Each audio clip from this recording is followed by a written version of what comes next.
welcome to part 2 of Chronicles of Narnia vlog. If you have not seen part 1, I'll put a link to that in the cards right here as well as in the description down below. Go watch that first. But if you did see that, welcome back. We are continuing on with the Voyage of the Dawn Treader. I have already gotten about 6 chapters in. Can in fact say that Eustace is the freaking worst. The guy who played him in the movie, what's his name?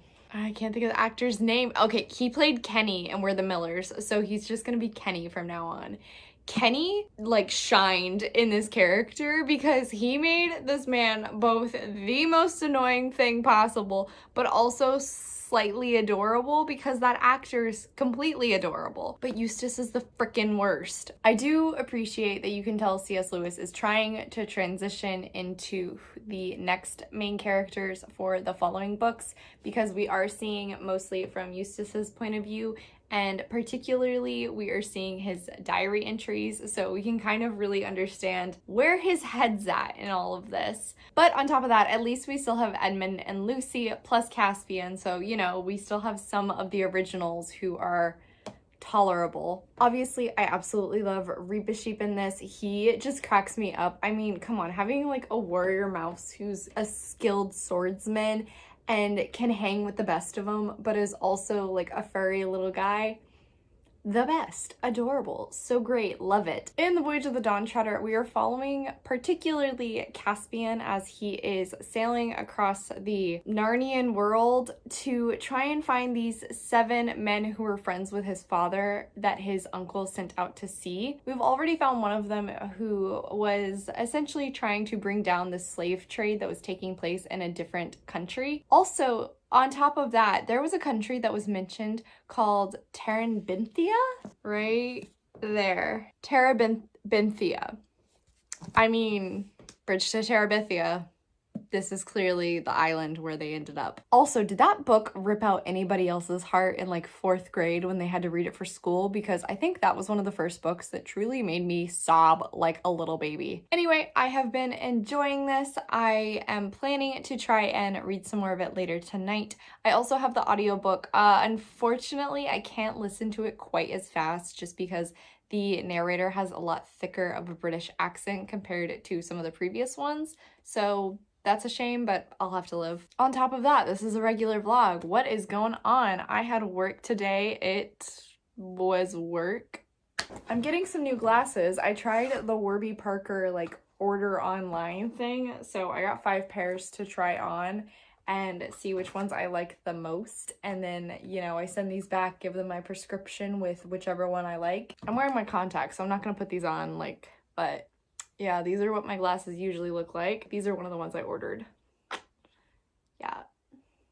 I've had this same pair of glasses for at least 4 years, maybe 6 actually is probably more accurate, 6 years, and my prescription is definitely too old, so I really need new glasses. Here's another pair to show you, because why not?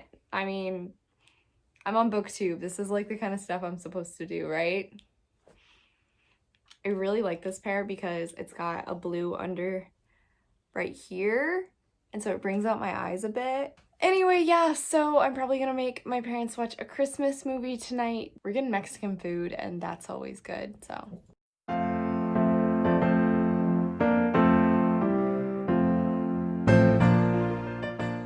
Hey y'all, it's Tuesday. I just finished filming a different video, which you guys have not seen yet. However, I have read further into Voyage of the Dawn Treader. Eustace is finally becoming, you know, tolerable. Reepicheep is absolutely adorable. We are heading to the end of the world, and I love the fact that Caspian's like, wait, your guys' world is round? How could you not tell me this? Flat earthers are shaking.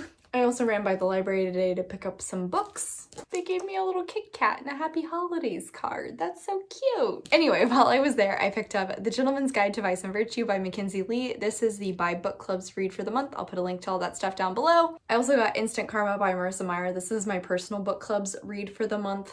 Thanks, Kat, for changing it halfway through. I'm just kidding, it really wasn't that big a deal. Hadn't started on the other one anyway. Finally, I got Before the Devil Breaks You by Libba Bray. This is the 3rd book in the Diviners series. Planning to finish this one out. All 3 of these books I'm going to be reading for the 12 Days of Bookmas readathon. Yes, that is right. I have already changed my TBR. I'll put a link to all that stuff down below. When this video is coming out, this readathon will have started 2 days prior, so if you're still interested, you can join. Anyway, that is all I have right now for you. I might be playing Among Us with some friends tonight for the first time. I also had lunch with one of my best friends who was in town for the first time since summer, which that was really nice. I loved getting to see her. Anyway, so yeah, that's all for now. I'll talk to you guys later.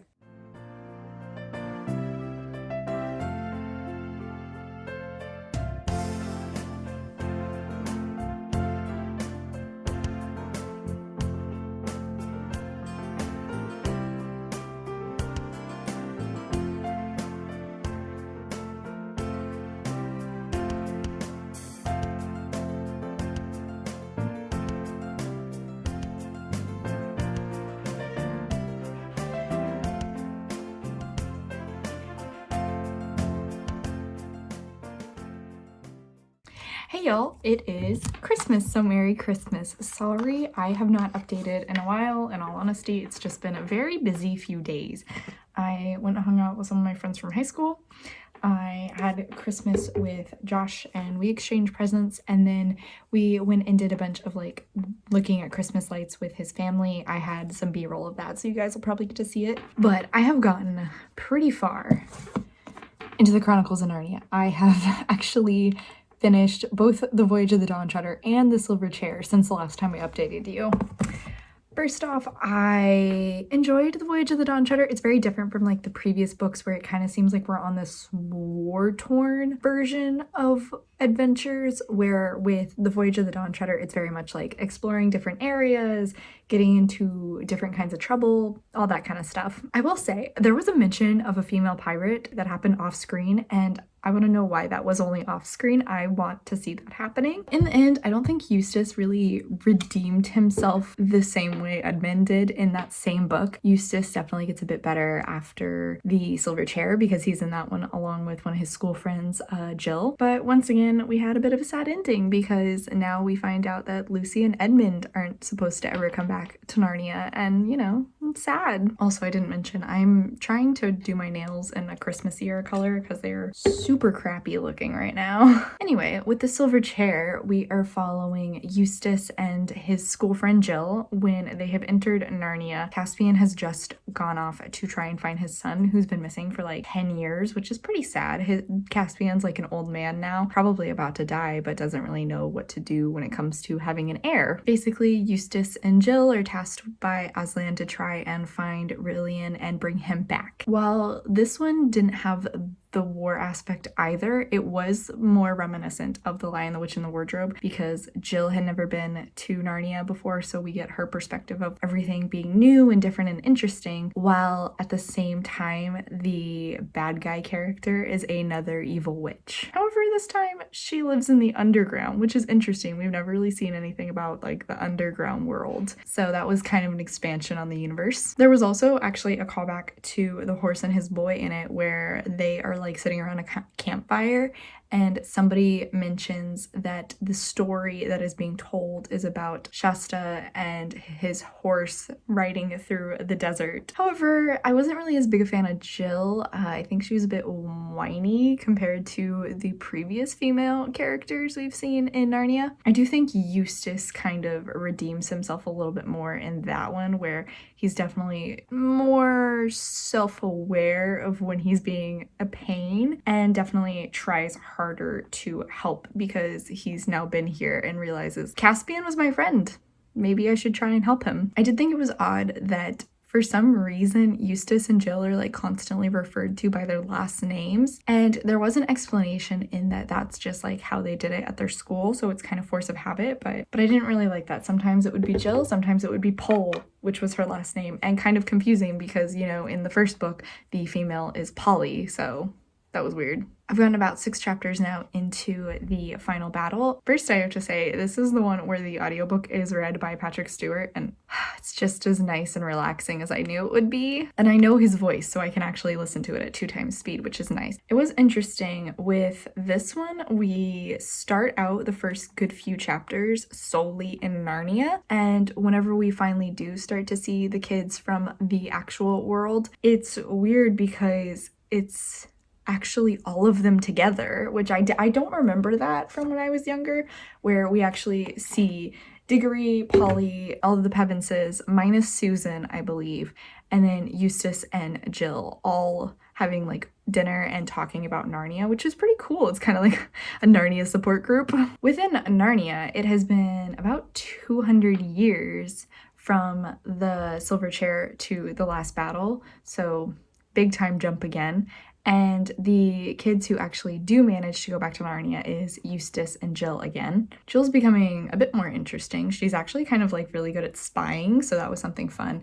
I gotta go because I need to finish getting ready for Christmas. I hope you guys all had a Merry Christmas because I probably won't talk to you again until tomorrow. Hey y'all, so it is Saturday and I have officially finished the Chronicles of Narnia. Look at me, I finally finished this reread. It only took me a whole month. Unfortunately, as excited as I was about the fact that Patrick Stewart read the audiobook, I think the last battle was probably one of my least favorites. Rereading it now as an adult, I can clearly see that there are definitely a lot of racist moments. There's a sexist bit. There's definitely just entire religious undertone that is very hard to ignore in that one. I don't vibe with that. Didn't agree with it, didn't like it, and so unfortunately last one wasn't great. We did not end on a good note. Now that I've officially finished reading all of these, however, I was kind of curious and decided to try and rank them. Starting from the bottom, I'm going to be going with The Horse and His Boy because this one pretty much all around was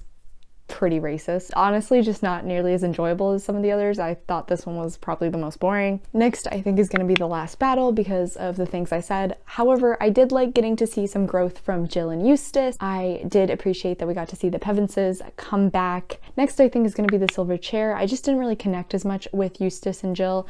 I did like Rillian, but we didn't see a ton of him. Overall, because of that, the enjoyment of the story wasn't as strong there. I really like the fact that we kind of got another witch character. I think those are always more interesting. So next up is The Voyage of the Dawn Treader. I really like the adventure aspect in this one, and I do enjoy getting to see some more growth from Edmund. It is sad that we don't get to see the older Pevens children anymore, and unfortunately they're replaced with Eustace, who is the freaking worst in this book, but also has Reepa Sheep and Caspian, who I love both of them. For the third one, I actually am gonna say The Magician's Nephew. I really enjoyed the prequel bits where we got to go around with Diggory and Polly, particularly as they're like trying to chase the White Witch around London. Those bits were hilarious. I also just like getting to see more of the White Witch because I do think the witch villain characters are very interesting and I wanted more of them. Next is The Lion, the Witch, and the Wardrobe. Go-to one you think about when you think of the Chronicles of Narnia, probably the most popular, most well-known one. I really enjoy it. I love getting to see all the Pevens children. I love the growth we see from Edmund. The war is really cool and getting to see these like battles going down between the White Witch and Aslan sides. Finally, I have to go with Prince Caspian. I think it is fascinating with this one how we kind of see the overlap between Aslan's world and our world, but at the same time I love the Pevens children coming back and seeing how they've changed from The Lion, the Witch, and the Wardrobe, and then Caspian, you know, trying to push back against his uncle's oppressive reign. Really awesome and a fun storyline to follow. So okay, yes, this is my final ranking. In the end, overall, am I happy I reread these books? Yes. However, I definitely picked up on some stuff I missed out on when I read these in like 2nd and 3rd grade. Probably a good thing I reread them, so if I mention that this is one of my, you know, favorite childhood series, I can talk about the fact that I do know there's some issues here. And again, I finally got to read this absolutely gorgeous edition. Also, it was really cool at the end, there were like excerpts from other portions of C.S. Lewis's writing, and so there's actually like this dive into some of the characters with like additional art pieces and all. So that was really cool, and I didn't realize it had that. Probably will lend this to my niece at some point or read it with her. Who knows? We'll find out. Alright y'all, so that is it for today. Thank you so much for coming to my channel as always. I really appreciate it. Make sure to hit like and subscribe down below. I come out with videos on Monday and Friday, but until then, I hope you continue to have a terrific day. Bye.